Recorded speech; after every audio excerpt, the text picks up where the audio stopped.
Fala meu jovem professor Heitor Hassani, mais uma vez tentando iluminar a vida de vocês com essa matéria maravilhosa que é a geografia. Vamos lá, senhores, é o seguinte, nós estamos iniciando o capítulo 3, né? Povo, cultura e nação. E aí a gente tem três palavras-chave que são essas que eu acabei de falar. O que compõe um povo? O que é um povo? Né? A gente tem um pé muito bonito, bem logo aí, né? Bem logo aí tem um pé muito bonito que vocês sabem que vocês estão seguindo pelo livro. Mas para quem não conhece, esse livro é do FTD, tá? Que a gente segue no CNPM. Mas vamos lá, CNPM 5. O que é cultura, né?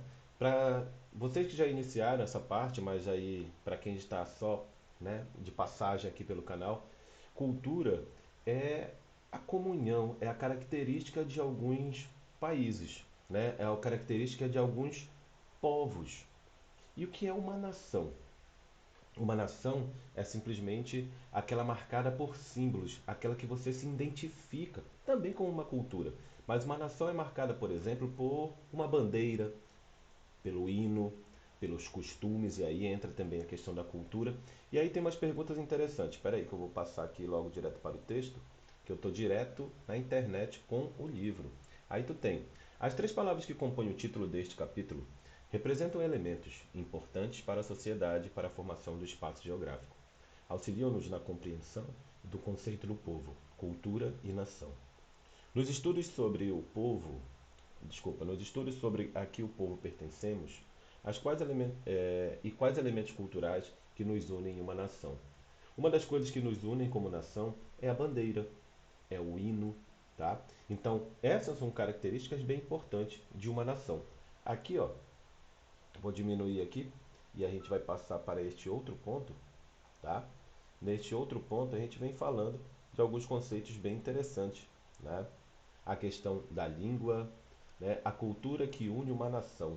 De modo geral, elementos como a língua que falamos, nós falamos o português brasileiro, né? Lembrando que não é só o Brasil que fala português brasileiro, tá? Nós temos também receitas culinárias como a feijoada, o vatapá, o tambaqui, para quem é aqui de Manaus sabe do que eu estou falando, é um prato típico, é um prato maravilhoso da região norte. E aí, o que que tu tem mais? Receita culinária que aprendemos com nossos avós, os objetos fabricados, o estilo de edifícios construídos. E aí eu peço para você que está acompanhando pelo livro, ou você que está só olhando o canal, pegando, né, aquela curiosidade que é bem interessante, que eu acho muito importante isso para você. Você que está fazendo vestibular, se preparando para o vestibular, é muito importante. Edifícios construídos, modificações no espaço geográfico. Essas modificações no espaço geográfico vai depender da época, do momento em que eles vão estar estabelecidos. Exemplo que nós podemos ter disso aí é as grandes construções que nós temos aqui na Amazônia. Eu falo de Manaus, né? Mas eu sou nascido e criado no estado do Pará e lá nós tivemos um auge, tanto lá como aqui, que foi o auge da borracha. Na borracha nós tivemos uma influência cultural muito grande da França, que inclusive ficou conhecido esta época aqui na Amazônia como a Belle Époque, onde duas construções gigantescas muito semelhantes, que são portas gigantes, janelas gigantes, uma acústica diferenciada, que são a construção dos teatros que existem aqui. O Teatro Amazonas em Manaus e o Teatro da Paz em Belém. Então, essas construções marcaram época. Por isso que muitas das vezes as culturas elas são ditas que elas não são alteradas.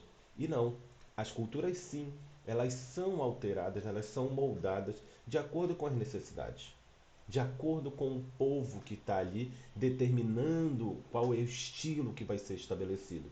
As culturas sim, elas vão se moldando. Vamos lá. Um outro ponto interessante aí também, ainda falando de região norte, é a questão a religião adotada e as vestimentas. Ainda neste mesmo período, em Belém, eu vou citar o exemplo, né? Plantaram-se mangueiras na principal avenida, que era a Avenida Nazaré. Plantaram mangueira por quê? Porque como vinha a moda parisiense, os homens utilizavam paletó e gravata, né? Terno, né? Até aqui, luvas, que não é a de pedreiro, luvas, e aí a vestimenta completa.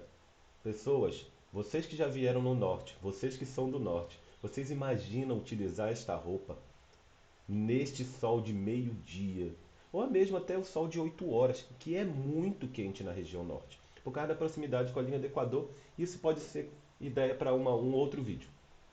Mas aí eu pergunto para vocês, essas vestimentas que eram adaptadas, eram trazidas, culturais de outras regiões, não foram muito bem aceitas aqui. E aí tentaram adaptar plantando as mangueiras na Avenida Nazaré, aonde acontece a principal manifestação religiosa no estado do Pará, que é a procissão da Nossa Senhora de Nazaré.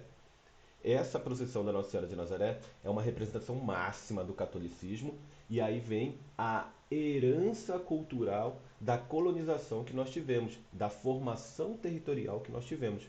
Esta formação territorial que é justamente imposta por Portugal. Lembrem, Portugal de origem latina, sua língua, e aí teve as variações que foram acontecendo de modo cultural. Beleza? Então vamos lá. Também fazem parte da cultura outros aspectos do nosso cotidiano, como músicas que produzimos e ouvimos, as obras de arte, os livros, os filmes e o nosso povo e etc. E aí, nessa questão de música, o Brasil ele é vasto, cara. Eu sou apaixonado pela década de 80, mas você pode ser apaixonado por aquela dancinha, né? Malvadão e tudo mais. E aí, só lembro do um abraço para o meu oitavo ano 12, né? Com o Abraão, que sempre faz aí as dancinhas. Assim como outros também que me enganam. Professor, olha ali. Aí faz o negócio de ladinho, né? Muito bem, eu sei quem são vocês. Tudo perderam ponto já. Então, vamos lá. Atualmente, nosso planeta abriga mais de 7 bilhões de pessoas. E os elementos da cultura variam nos diferentes lugares do mundo. A existência de diferentes religiões, o catolicismo, o protestantismo, o islamismo, o budismo, o judaísmo. E aí tu tem mais ainda a cultura sendo imposta, né? Mais ainda a questão religiosa predominando em determinados locais. Como aqui na América do Sul, há uma predominância da questão do catolicismo. Mas se for falar de países do Oriente Médio, há uma predominância, principalmente daqueles países que terminam com quistão, não quer dizer que todos são, mas os países que terminam com quistão têm o islamismo como justamente a sua língua, a sua religião predominante. E aí tu vem falar da Índia, segunda maior população do mundo, e falar justamente sobre isso vai fazer com que tenha muitos adeptos, né? O hinduísmo, o budismo, né?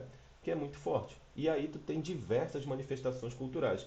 E logicamente que eu vou trazer para nossa região, para Amazonas, para o Amazonas. E tu vai ter uma manifestação cultural que é fascinante, que eu estou aprendendo agora.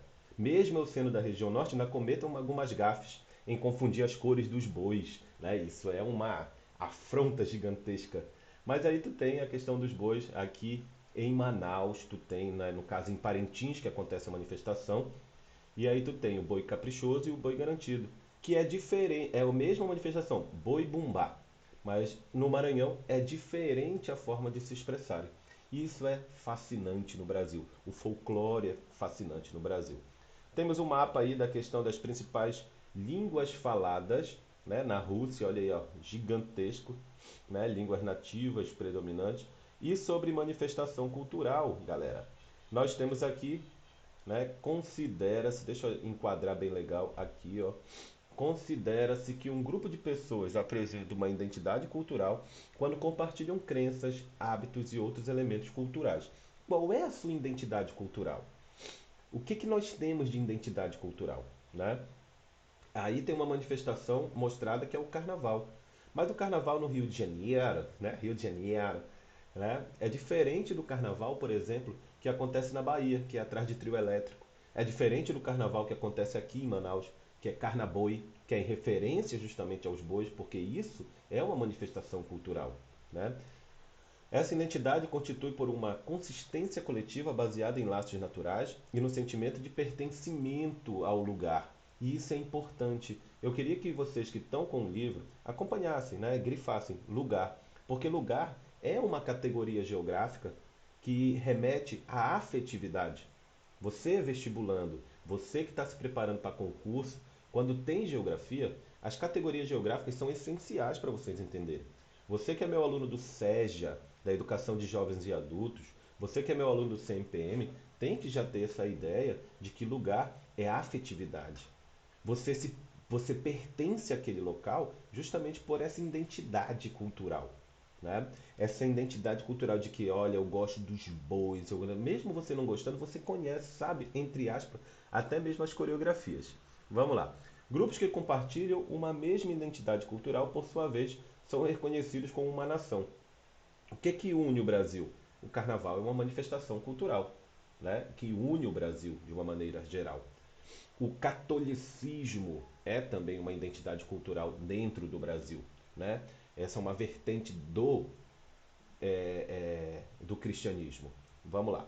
Aí tu tem aqui outras manifestações, como no caso o 7 de setembro é uma importância muito grande, mas eu queria chegar logo aqui, que é a parte que a gente falou essa semana, né? Todos nós falamos. E aqui entra aqui entra um novo ponto referente a território, que é outra categoria geográfica. Nós falamos de lugar, que nos remete à afetividade, e território é toda e qualquer relação de poder. Relação de poder é essa que a gente tem sobre respeitar a influência, às vezes mesmo não tendo um local determinado, um território determinado, apenas por ser eu está ocupando aquele local. Então tu tem território está associado à ocupação, à propriedade e à influência que exerce em determinado espaço. Ou seja, refere-se ao domínio da parte do espaço geográfico por um indivíduo, um grupo ou uma instituição. Tal propriedade pode ser definida por relações de poder ou imposição, por meio do controle exercido por um indivíduo ou grupo sobre determinado território, e também por meio da identificação cultural. Então, nesta parte de relações de poder ou imposição, nós temos o Brasil mantendo uma relação de poder por ser um Estado soberano. Os outros estados em volta dele, porque nós temos fronteiras terrestres com outros países, temos fronteiras marítimas e temos o espaço aéreo. Então, toda e qualquer nação que tenta entrar no nosso território tem que se identificar. Isso é soberania. E um brasileiro, quando entra em outro território, também tem que se identificar. Então, a soberania, esta relação de poder, é justamente respeitar e ser respeitado. Mas aí tem a outra palavra: poder e imposição. Essa imposição se dá justamente da questão dos conflitos, das guerras, de não aceitação de alguns estados, de alguns pontos de soberania. Eles não são respeitados enquanto território. E aí fica para o nosso próximo vídeo os povos sem território. Beleza? Galera, a aula é só para a gente ir logo pegando a manha do que vai acontecer agora nos próximos capítulos dessa nossa história estudantil, tá? E vamos ver como é que vai dar até a nossa próxima avaliação, tá? Então, para a galera de pré-vestibular, breve, eu vou estar até aqui com o material, eu vou fazer live de resolução de exercício com este material aqui. Não é só exclusivamente o terceiro, tá? Nós vamos ter primeiro, segundo e terceiro ano. Então vai ser bem interessante. Tá todo aqui só o material de geografia. Nós vamos revisar, fazer questões. E qualquer dúvida é só mandar lá no Instagram ou deixar mesmo aí, né, nos comentários. Para mim é excelente vocês deixarem nos comentários. Beleza? Valeu, senhores!